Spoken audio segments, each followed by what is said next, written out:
Hey, this is OXDF, and today we're doing the 2016 Advent of Code, Day 15, Timing is Everything, as part of the 2023 Revival of Code. Let's look at the challenge. This one is interesting. It's a Timing is Everything, and it's got a very complicated story, but the real answer is we get a series of disks, and each disk has some number of positions, and a starting position at time 0, and when basically we're going to push a button and drop a ball. And 1 second later, t equals 1, it's going to reach disk 1. 2 seconds later, it's going to reach disk 2. If there's more disks, etc., each second.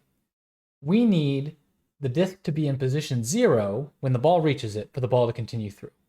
And so this is just doing the math to set up this kind of thing. Now, the gut reaction, I'm going to guess, is to just write a for loop that starts at 0 and counts up and checks each time. I'm not going to do that because I think this is more fun as a math problem. And I'm guessing in part 2, they're going to give us something so big we couldn't run it like that. So I have instead learned Manum, a mathematical visualization generation language. And we're going to cut into a little description of how you can figure out what this is. So let's check that out. We're going to make a smaller example of the problem to look at. We'll start with 3 disks. The first has 5 positions, and at time 0, it's at position 3. The next has 3 positions and starts at 1. And the third has 7 positions and starts at 2. Let's draw 3 disks, divided like given in the challenge. Let's have the position 0 at the bottom for all 3, so currently they're each at position 0. We'll rotate each disk to the correct starting spot, moving counterclockwise. There's nothing special about 0 being the bottom or rotation counterclockwise. We just need to pick something and stick with it. Let's start with the first disk. At the start, it's at position 3. So at t equals 1, it's at 4, and then at t equals 2, it's back at 0. So our ball can fall through. We'll also note that at t equals 7 and 12, it'll also be back at 0. We can write an equation that describes when the hole will be at position 0. For the first disk, it's at t equals 2, 7, 12, etc. That can be written as t mod 5 is equal to 2. Thinking about this a bit more generically, the 5 is from the size of the disk, so we can easily replace that using s to represent size. The 2 is the number of moves it had to make before it reached position 0 the first time. To think about that more generically, that has to do with both the starting position and the size of the disk. In fact, it's the size of the disk minus the starting position, which I'll show as P0. Because we're working in mod S, we can drop the S, as that just puts us in the same position, and add P0 to both sides to make things a bit cleaner. Now, we don't actually want the disk at position 0 when we drop the ball, but rather when the ball gets there.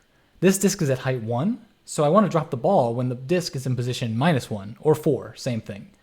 So the equation for t, so that the hole is at 0 when the ball gets there, is actually t plus p0 mod s equals -1. Or more generically, t plus p0 mod s equals negative disk position, which rewrites to t plus p0 plus n mod s equals 0. Let's make sure this works for another disk. Let's look at disk 3, with 7 segments starting at position 2. The hole will be in position 0 at t equals 5. It'll take the ball 3 seconds to reach disk 3. So we'll wind back 3 seconds. So I want the hole in position 4 when the ball is dropped, knowing that 11, 18, etc. will also work. From this, we can tell we want to drop it at t equals 2, because 4 is 2 spots from the starting spot of 2. So how does this match up with the formula we derived for the first disk? Let's sub in p0 and n, and then simplify. Subtract 5 from both sides. Because of the mod 7, we can add 7 freely to the right side and get 2, confirming the equation. We can make equations for each of the disks in the challenge. This is a system of linear congruences. I'm not going to do the math here, but it's certainly possible to solve this, and Python has a module that'll do it for us. We'll just pair each remainder and moduli and pass that into a function in the SymPy module. That gives us an answer of 51. We can spin forward to t equals 51. The ball starts in our hand, which I'll show as this little red dot on the left side here. We'll drop the ball at t equals 51. At t equals 52, the ball reaches the first disk, which has the hole at position 0, so it can pass. At t equals 53, the ball reaches the second disk, which is just rotated into position 0. At t equals 54, the ball reaches the third disk, where it can pass as well. So t equals 51 solves this challenge. With this, all I need to do to get the remainder is to get the remainder and the modulus for each disk and plug that into Python. The remainder is just the negative disk number minus the starting position, mod the modulus, and the modulus is just the disk size. All right, We're in VS Code. We're going to get started. We'll use genday here on day 15. That's my script that will pull the puzzle input and give me some stubs. We can take a look at my input, and we only have 6 disks. Not too bad. It is important to note that these are all prime numbers, so that they don't have any common factors. Yeah, that doesn't mean, it just means it's useful for figuring out that this is solvable. Nothing too interesting there. We just need to parse the data and then put it into the formula we looked at in the last in the little video. Go ahead and write some tests. I'm going to use the example from the thing here. Let's see if we come in here, we can put an example.new file, example1.text, paste that in. Under our tests here, we're going to uncomment all of this. Oops, let's try that. Control Z, Control Z. Huh, there we go. Try that again. Uncomment all of this. Let's go ahead and write test parse. And that's going to take example 1. And what we're going to do is we're going to call like res equals aoc.parse example 1. And then we will assert res equals, and what do we want? I guess what we're going to want here is a handful. Let's get back the tuples of all the data here. So we have 2 lines. To make this super simple, we'll pull the full data. So we'll say disk number, disk position, and initial position. So 3 things. So for example, it's going to be 154.221. 154.221. We need a second equals there. Save. We can run this now, pushing F5 to break into the PyTest debugger, and we have failed our one test because none is equal to that. Perfect. So now we can come into day 15 and actually do our parse. So what are we going to do? We're going to simply say res equals like that. We'll say for line in puzzle input dot split lines. I will say t equals line dot. I'm gonna do a replace to get rid of that pound sign, because if we get rid of the pound sign, then the rest of these things just become integers, which is nice. And I guess we should get rid of the dot. Replace like this, comma like this. If you're doing 2 replaces, you're probably doing too many replaces, but I guess yeah, but I mean we'll just well, actually we can do R for right hand side strip and dot. Helps if I could type. Then we have dot split on space, and we can just say res dot append. We want to add a tuple here, and this is just going to be 0, 1, 2, 0, 1, 2, 3, 1, 3, 4, 5, 6, 7, 8, 9, 10, 11. 2, 1, 3, 11. So we want to t sub 1, t sub 3, t sub 11. And we don't want those to be strings. We want all of those to be integers. So we'll do a map of int onto each of those things. And then we want to turn that into the map is going to return an iterator. If we just do tuple onto that end, now we're going to add a tuple with those integer values, and that should give us that. So now we should be able to say return res. I believe that should be good. And we're passing, so we parsed correctly. Now we just need to solve the problem, and that is actually surprisingly easy here. We just need to do from sympy.ntheory.modular, I believe it was, import. And I did the whole video on how to do it, and I lost track of what the name of that function was. Solve congruence. Oops. congruence. So for part one, what we want to do is we are going to say, we're going to get this data, which is going to be these tuples. So we need to convert these from the state they're in to, we really should do that as part of parse, I think, now that I'm looking at it. So let's do this differently. We're going to change our parse. Let's go up to our example. We want this one to be remainder 5, and then the modulus is going to be -1, -4 mod 5. So what we really want, which is -1 plus -4 is -5, mod 5 becomes 0. And then, so we really want this to be 0, 5. We're going to change up ourselves here. We're going to make this 0, 5. And here, same thing, example, it's going to be, the second number is going to be 2. We're going to have -2, -1. Oh, yeah, -2, -1. So that's -3. Mod 2 becomes, and add 2 to that to make it -1, add 2 again, it becomes 1. So it's 1, 2.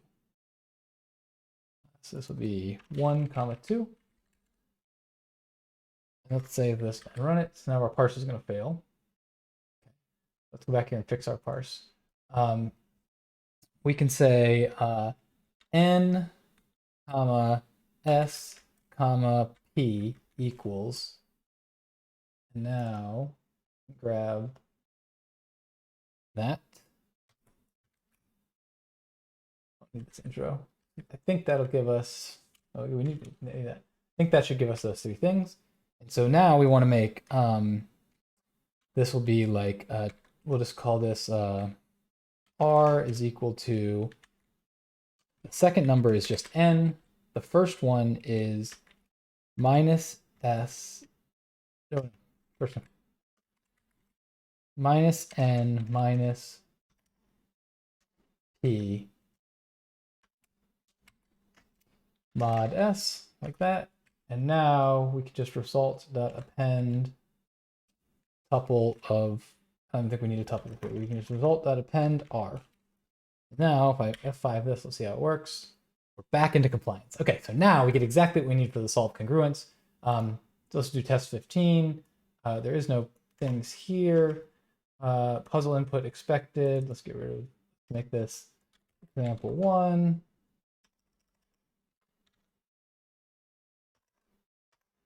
We're going to parse example 1, get parsed input. We're going to call part 1 on that, and that is going to return, what is the result?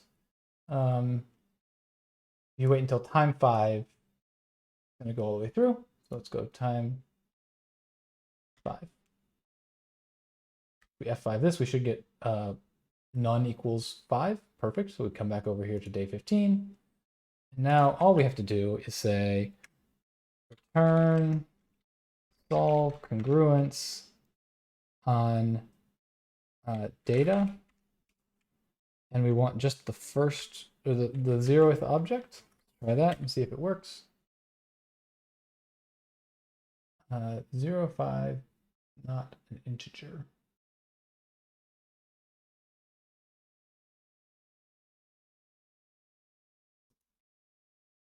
I wonder if I have to make this into a list. Oh, it already is a list.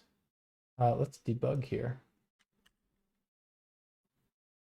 So we're here. Let's go to the console.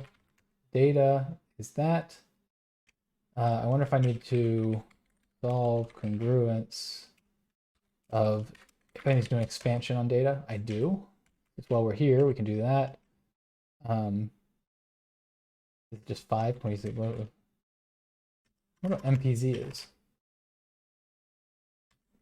We'll deal with that in a second. So we just need to do solve congruence on star data. We can take this breakpoint away, rerun this.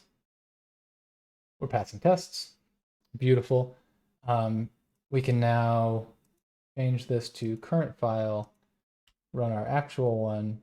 We got a number instantly. Pop over here. Got it. Part 2. Same thing, but 11. A new disk with 11 positions starting at position 0 has 1 is below the previous disk. So we just need to add a disk. So we don't change data here. So we can do between here, we can do this, and we can do data.append, and we need to append a tuple. The second number is going to be 11, and we just need to think through the First number, so it's going to be 7 and 0. So it's 11 minus 7. It's going to be, sorry, negative 7 plus 11 is 4. So the first number is going to be 4. And we should be able to do, does it tell us the test data? Does it give us an answer? It doesn't give us, doesn't help us with the thing, so no tests available. That's annoying, but we don't, that's fine. We can get this. Day 15, F5. Let's run this and see what we get.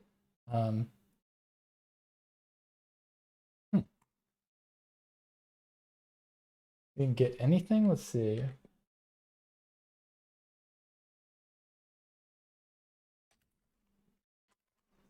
Data, okay.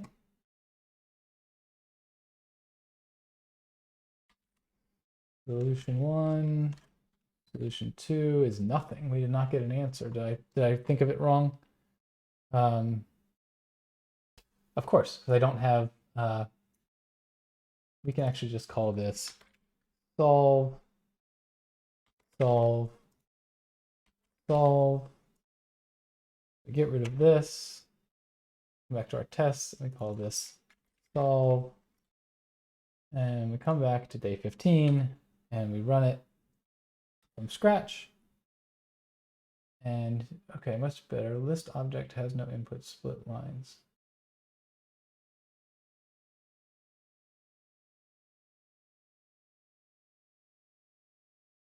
Let's run this again.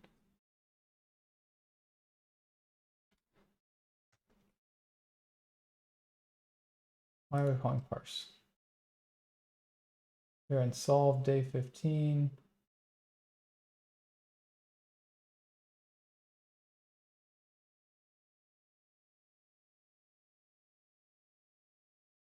Very weird what is going on here.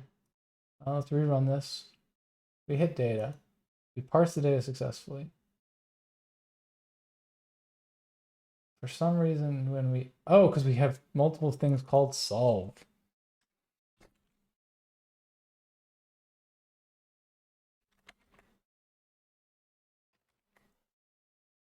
Silly mistakes.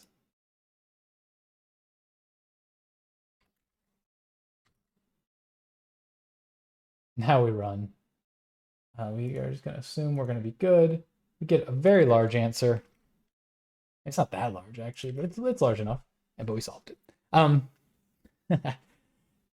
I think, you know, if we weren't doing tests and if we weren't doing, you know, if we were just trying to erase, knowing this math and figuring out how to visualize the disk, arrange them such that you could then just throw this into solve congruences, would make this a pretty quick day. It wouldn't surprise me if the top prizes in this one back in the day went very quickly. So thanks for hanging out with me today. Let me know if you enjoyed this kind of Manim expedition. It took me forever to learn how to make that thing, but it's a skill I might have now. So be curious to see if people find it interesting. Thanks for hanging out with me today. I'll talk to you next time. Bye.